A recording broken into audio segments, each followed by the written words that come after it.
Jimmie Johnson did it, and he pulls the left-hand side heading into Woodcote. He was the bravest on the brakes by far. Sailed round the outside, change of gears, flip of the throttle, and hung it in and made it stick. Really impressive stuff. I mean, I guess in NASCAR, I mean, I don't really watch much NASCAR. Do you use the high line often? Well, he certainly did there, and he made it work. He made it work very, very well. That was a brilliant effort. And then just the one more to get past. So he went from 4th to 2nd and then managed to go past the leader. And that was how he managed to take the lead of this race. And he's currently leading. He's just set a fastest lap, 1:31.1. The gap he's got now is up to 3.2 seconds. He's being closely followed by the Shedden and a Sam car, and it's on a pretty decent lap. Not a bad first sector. That's the another AC Cobra, so we have quite a lot of those here.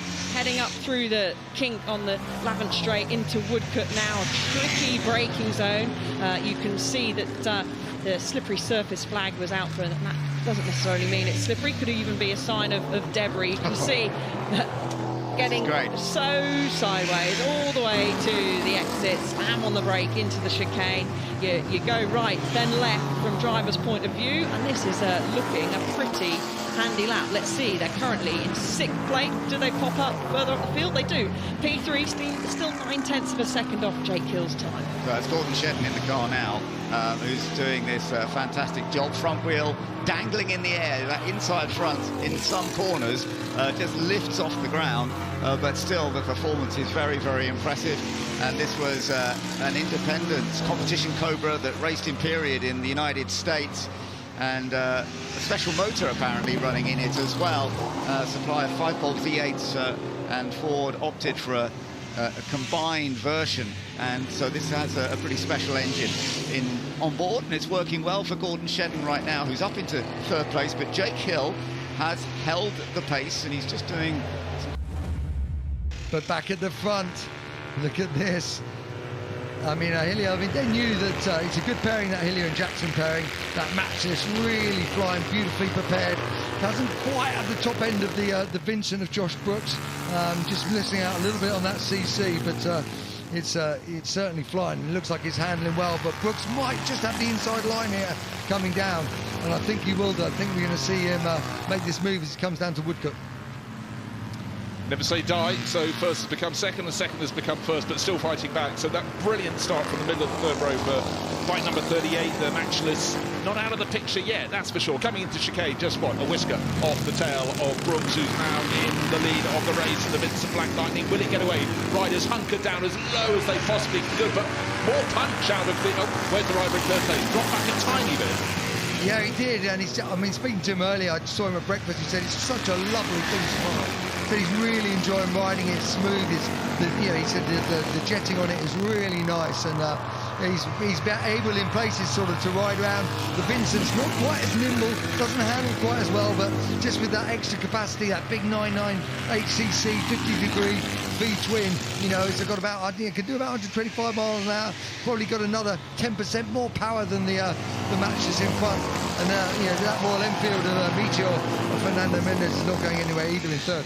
But knowing that he's got a bit more grunts out of the corners, he's got to choose his moments. But most of the circuit here at Goodwood, it's about getting the flow, and that wonderful run going into Lavant. The corner should be covered off by, beautiful run there from the bike 38, the Jackson Healey, matchless, but coming out of the chicane is what it's all about for the bike in 2nd place, but with the extra horsepower from his 1000cc. Yeah, here it comes, he looks the other way. Oh no, it's Robert Dunlop.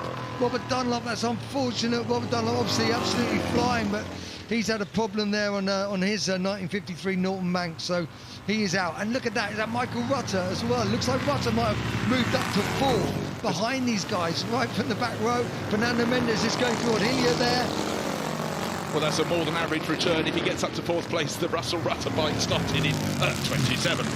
Yeah, he's got a great start. It's coming. Here comes the green Alta chasing the green ERA, but it's Mark Gillies leading the way in R3A. But last year's winner, 5 laps ago, he was completely out of the picture. Now he's dominating the picture. He's made up about 3 seconds in the space of a lap, Nadir Baxter. When he started the penultimate lap, he was 3 seconds back, and now he's within a second and close enough to try and start applying the pressure to Mark Gillies' ERA in front of him. It's ERA versus Alta in the first race to kick off Saturday's Goodwood Revival, and we are being treated to an absolute thriller. This is going to go down to the wire. Can Mark Gillies hold on here? A four-time winner. He's just got a few more corners left, but Ian Baxter in the Alta is going to push him all the way to the flag. Now, if there were no problems with the car and Mark had simply backed off because he was comfortable in the lead, now he's far from comfortable, hot under the collar. The Alta sweeps past, but can they get the braking done when they get down to Woodcote? And Gillies, well, let's just judge which of those green cars puts the brakes on first. Even Steven, to back Gillies is later on the brake, going up the inside. Is there an inside? The answer is no, covered off by last year's winner. I thought he didn't have a hope in hell. However, what a drive. They're coming through. Ian Baxter, Mark Gillies did not have any tricks left in his hand. Into the lead then on the final lap goes Ian Baxter in the Alta 61, who will cross the line and see the checkered flag first. We have the flag and we are racing, and it's a poor start for our pole sitter Alex Buncombe. Steve Soper roars to the lead. Can Frank Stippler round the outside and the Alfa Romeo do anything about it? Watch out for Jake Hill as well, who's trying to shuffle his way through in the Galaxy 500. Jake Hill has slotted into third, but the man who didn't think he stood a chance of racing it out of the top has taken the lead. Frank Stippler now leads coming out of Madrid. Yeah, Alex Brundle's having a little look down the inside of Steve Soper as well in the number 76 Mini, but at the moment it's the 1.6 litre Alfa Romeo Giulia which is up against the Plymouth Barracuda 4.6 litre V8 underneath that number one car driven by Jake Hill. But Alex Brundle, take a look, he's framing it around the outside of Jake Hill, and he's done it. Nice move from Brundle versus the Plymouth Barracuda of Jake Hill. The Morris Mini getting the better of the Plymouth, but it's still the Alfa Romeo out in front. Now coming under pressure though from Alex Brundle. Can Brundle challenge for the lead here? Buncombe had a poor start from pole, has fallen back a few places, and this is your battle for the lead between Frank Stippler in the Alfa Romeo ahead of Alex Brundle, but Jake Hill is coming back at them and roars past Brundle, roars past the Alfa Romeo and into the lead for Jake Hill. Can he hold it though? Stippler's going to be late on the brakes, try it down the inside. Brundle's coming back at Hill as well. Can he fit a mini-size shake down the side of the Plymouth on the inside? Not on that occasion. Into the final chicane. Stippler holds on in that Alfa Romeo. Jake Hill, mighty in the Plymouth Barracuda, and Brundle proving that you can be nimble in that Morris Mini Cooper, and that's one of his advantages. Is the one for third place. What are we talking between third and fourth? Coming across the finish line, it's going to be under a tenth of a second. Oh, it isn't. It's 0.13. I do apologise. Into turn one we go, and I think it's advantage to the Lola of Billy Bellinger, who gets that one done through Madrid. It's been coming, but I don't think Nick Cooper is going to give this one up without a fight. He falls behind for the time being, looks to the left, tries to get a bit of toe. We'll have the inside line for the right-hander. It's wheel-to-wheel once again for the two Lolas in the Madrid Cup. Can Fimbra hold on, moves to the outside as they battle it out for every inch of tarmac they can find. You know, these two drivers driving absolutely beautifully. They know Goodwood very well. They know these cars really pretty well also, and that is why the racing is so good. But it's also because these cars, the Lolas and the Lotus 11s, the front, are so nimble. It gives you many, many choices of cornering lines. You can see slightly different frontal treatment. Billy Bellinger has got more of an opening for airflow into the front of the car, smaller opening on the black one of Nick Fimber in behind, but equal pace around the lap. But they are just starting to fall away as they battle for third place from the Lotus battle up front. It's still Miles Griffiths by 0.7 of a second, but is it going to stay that way? I doubt it. Side by side again, though. This time looks like Fimbra's going to have the advantage. Slightly later on the brakes, into the sweeping right-hander. There we go. Bellinger has to fall behind for the time being. Nice racing between these two, giving each other just about the right room, but a little bit deep into the chicane for Fimbra. That allows Bellinger to get right on to his tail, move out from the underside of the Lola in front, and we have once again two Lolas side by side going through Madrid. Well, that was about as deep as you can go into the chicane without scattering the flowers. I love the way, Harry, you actually dived backwards away from the screen. The action was coming into your face.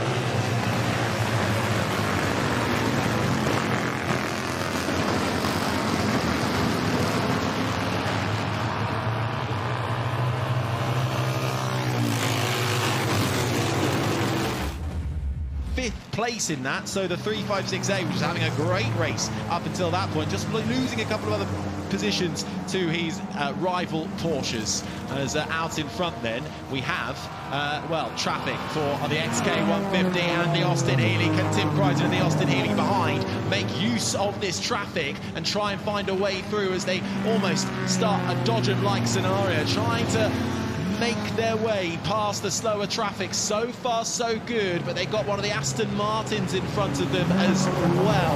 That looked like the Aston Martin DB24, but they managed to get him. No, they haven't, not yet, and Tim Crichton makes his way through using that traffic. So the Austin Healey back in front, and we've got a car off, but now, three abreast with a back marker in the middle. The XK150 isn't having any of that, and now Gordon's back in front and gets through on the traffic too of Jeff Gordon's Triumph TR2. The Austin Healey's able to get through as well, so our leaders navigating the traffic, a momentary advantage for Crichton, but the XK150 back in front as we again go side by side for the lead of the Ford Water Trophy. Absolutely epic battling. Yeah, and it's traffic. You approach the track and you go, please, please, can you clear the path for me? Blue flags will be out, but of course they're in a race of their own. The Jag stretched its legs once again, going down the main straight, having to defend. Tim Crichton's brave. You go down the inside that late, thinks better of it. They get so close to the inside barrier there. I did wonder if I saw a little bit of smoke out the back of that Jaguar. I hope I didn't, and it was just my eyes playing with me. But Tim's going to try and opt round the outside now as they go down into turn one. Can he do it? Yes, late on the brakes. More suited for the late braking is the Austin Healey, and he's able to go round the outside. I hope someone out there is taking a note of how many times these two have swapped positions.